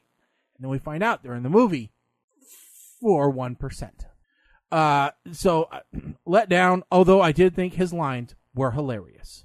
All right. The most hilarious thing in the movie, Warwick Davis's lines. All right. So this movie has the benefit of the other movie that we watched, of being coupled with the other movie we watched. I'm going to say that outright and just be completely honest. If we had watched something else, anything else, all right, I probably would not be given Ashen's Quest for the Game Child a meh. But that's what I'm giving it. Because I would rather watch this a dozen times on repeat than watch Outer World again. Once. Ever in my life. All right. If there were two channels, Ashen's and the Quest for the Game Child, or Outer World, I would ask them to turn off Outer World. Because I don't want to accidentally select it. All right. That's how bad the other movie was, that it elevated this up so high to meh. All right. And I also liked Dollar Store Owen Wilson. So if that was their intent, was to make those two characters, Warwick Davis and Dollar Store Owen Wilson, the funniest parts of the whole movie, even though I think Dollar Store Owen Wilson scene was a little long. Mission accomplished, as George Bush had said. All right, I'm a fan. Just make more of that movie and less of the one that you put on YouTube. So yeah, math from me, and mirror everything that Mike said. All right, Colin. So finish it up. I found this very interesting after watching the Dyna Girl movie, where you had YouTube people who we don't know. So unlike Mike and Shaggy, I know most of the people who are in this movie because I do watch their YouTube videos. Just as an example, for those who don't are aware of what Dr. Stuart Ashton, he actually has a doctorate in psychology. So he likes to, so sometimes people call him Dr. Ashton, or Dr. Stewart. What? But he has a doctorate, but he's never actually worked as a psychologist because he's been too busy doing YouTube videos. But just as an example, so here is a video he did a month ago. He found a random word generator, and using that random word generator, he went and bought the first thing on Wish.com, searching for that word that was under a certain price, like £5. He did several of those, and then like one extra one that was like the first thing that was £15 or less. So that's been up for since March 4th. It has 668,660 views. So, Mike, we're learning the secret for success. It is stupidity stuff. Yeah, we're doing it all wrong. We're doing intellectual. No, actually, that gives me a brilliant idea. Mm-hmm. Because we discussed offline about possibly, or not this year, but next year, changing the award for winning the death pool. Yes. I think we have a new way to get stuff to go in the box. Okay, hold on. We're going to let Colin finish his review, and then we'll go into it. Yes, please. So that's what Ashton does mostly is that. And during December, he and another YouTube guy get together and they open up advent calendars. So every day they open up the advent calendars, and they're terrible crap advent calendars. And they make fun of. They try to see who can have the better advent calendar. And then other people on there, like the crazy guy that they meet, that's Larry Bundy, otherwise known as Guru Larry. He's like this guy who, when he was a kid, he showed up on TV on a show where they competed against each other playing video games, and then later in life, he actually had his own TV show talking about video games, and now he has a YouTube channel where he goes into great detail about old video games. And I have to say, Shaggy, I have sometimes wondered, looking at him, if he's a distant relative of you. Okay. Very distant, but sometimes I wonder. Anyway, so I knew a lot of these people. I don't really watch all the Ashton's videos. I do tend to watch all the Larry Bundy Jr. Videos. Just because I like random facts like that. Anyway, I had a lot of fun watching this. I am a huge lover of British humor, and so is everybody else in my family. I'm not going to give this a schnikes. I am going to give it a huge smile. So whatever under schnikes, that is not Larry Bundy Jr. I know. Yeah, yes. That's... And it depends what era of... Larry actually lost a lot of weight after the movie, so it depends which era of him.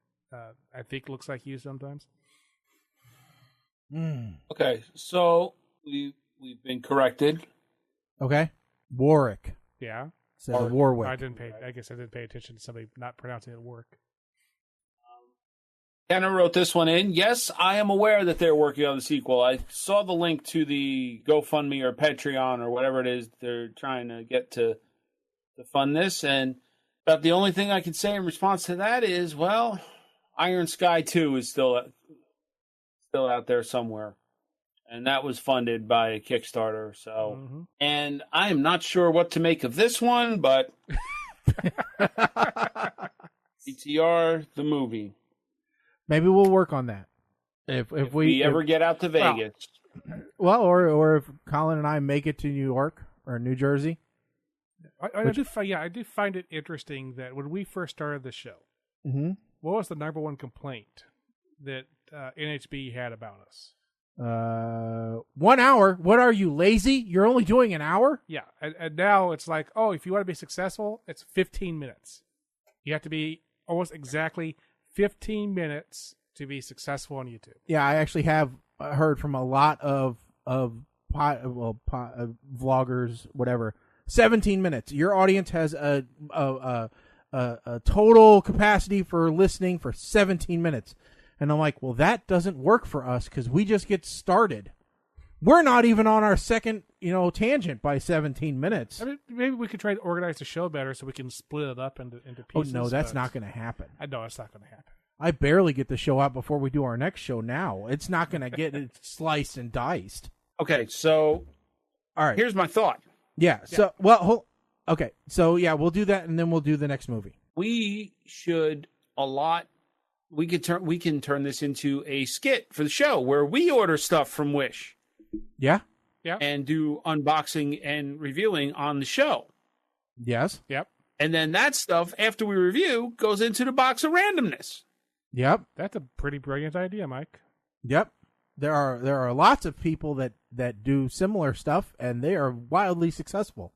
They make a living doing it. And in fact, we could go ahead and do that this year. That's an open enough idea that is something we could do. Yeah, and the reason why we're changing, for those of you that are curious, well, why are they moving away from the box of randomness? It's because we're literally out of stuff. All right, we've given it all away. What do you want from us? We have given you all the blood that we have. All right, our offices are mine's not clean. But Colin and Mike's offices are fairly clean of crap. Everything else they have left, they want to keep. All right. I was mostly throwing in old loot crate stuff. I don't get loot crates anymore. Yeah. So, and unless you want me to start just throwing in random screws, you're not going to get anything else from my stuff. Shaggy's not going to give you one of his giant stack of hard drives. No, you can't have my hard drives. I need them for something. I don't know what, but there they are. A whole stack. Hold on, I'll show you. A whole stack of, hard drives right there. You can't have any of those. Those are mine. All right. Dear some of those sweet baby Jesus. Some of those are IDE and they're very special. So, most of them are IDE actually. The back 2 rows. Those are 2 rows deep, by the way. So you can't have any of those. Those are mine. Yeah. And all kinds of other garbage. If you want wireless keyboards that I don't have dongles for anymore, get your own. All right? You can't have them. You can't have them. And see, I'm fighting myself this time because I actually know the person it's getting handed off to. And stuff that it's a lot easier when it's a listener that you don't interact with. Yeah. Except for the show. This is a guy that I play hockey with. So you want him to have good stuff? I want him to at least have stuff he might have a snowball's chance in hell of using. Right. And I know the guy. Pack of condoms. Anyway. Always throw in a pack of condoms. Those work. That's a good gift. All right. Got some address labels. You want them? Yeah. Oh, that reminds me. I got to make those for my father-in-law. All right. So 1 through what? 29. 29? Under 30 movies? Oh, we got to get working. 16. See, this is not going to bode well for you. Okay, on Amazon. Okay. Range 15 is still available. This has actual actors in it. A group of veterans wake up after a night of partying to find out that the zombie apocalypse has spread across the U.S. Together, they must fight their way across the country in order to find a cure for the breakout and restore freedom before it's too late. Yeah, so if McKenna's still listening, we got a zombie movie coming. So it is Yep, it is. First review. After watching Range 15, my beard grew 8 inches, my manhood stood marble rigid, and my wife became pregnant, gestated for 9 months in front of my eyes, and birthed a cigar-smoking, rifle-carrying, whiskey-swilling, bald eagle. Okay, that is going to be fun. I see. It's Sean a comedy, Astin. military. Oh, is it Sean Astin? I don't think Sean Astin's in there. Yes, he is. He's the one all the way on the right in the top row. Oh, Shatner. William Shatner. William Shatner is in this. Keith David, I think. Danny Trejo's in this. Yeah, but how come I see Stifler front and center, but that is not, it can't be Stifler because he's not in the credits. That is not Stifler. It must be Jack Mandeville. It sure looks like him, though. Looks like him from like the movie The Rundown. I don't know, but Brian Callen he's in this. And but anyway, this could be interesting. Okay, so we got okay. And Mama Blair is ready for a good zombie movie. Well, you have not come to the right place for that. Sorry, you are in let's the go. Wrong place. All right, after that, we have 5. I don't know how I feel about this one. Okay. Still available? Hold on, because this is, yes, it is. It's on Netflix.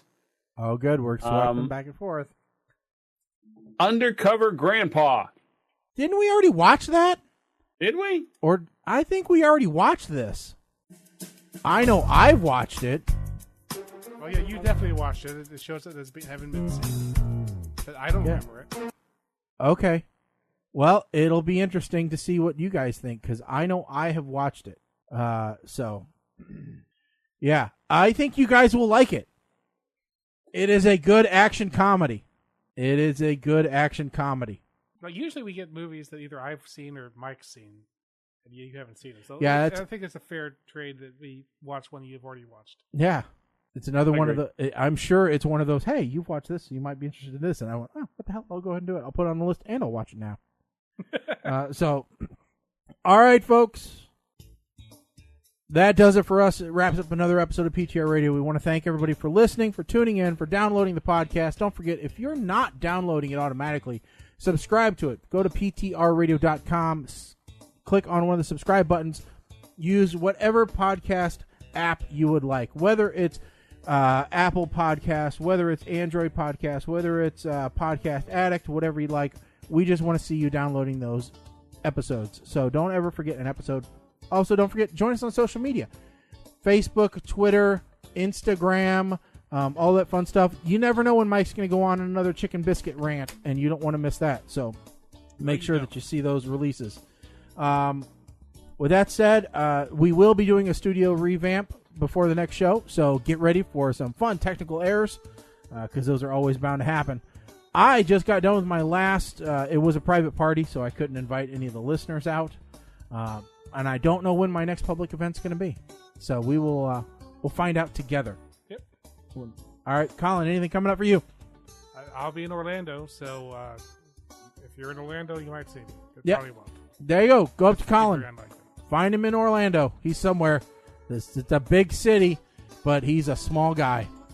All right. Mike, you going to be anywhere that people need to know about? No. No. Okay. Just if you see Mike out and about, just ask for an autograph. So, all right, folks, that does it for us. We will be back on the 13th. That's right. We'll be back on May 13th. Till then, I'm Shaggy. I'm Colin. I'm Mike the Ape Man. Stick a fork in us, folks. We are done. Later.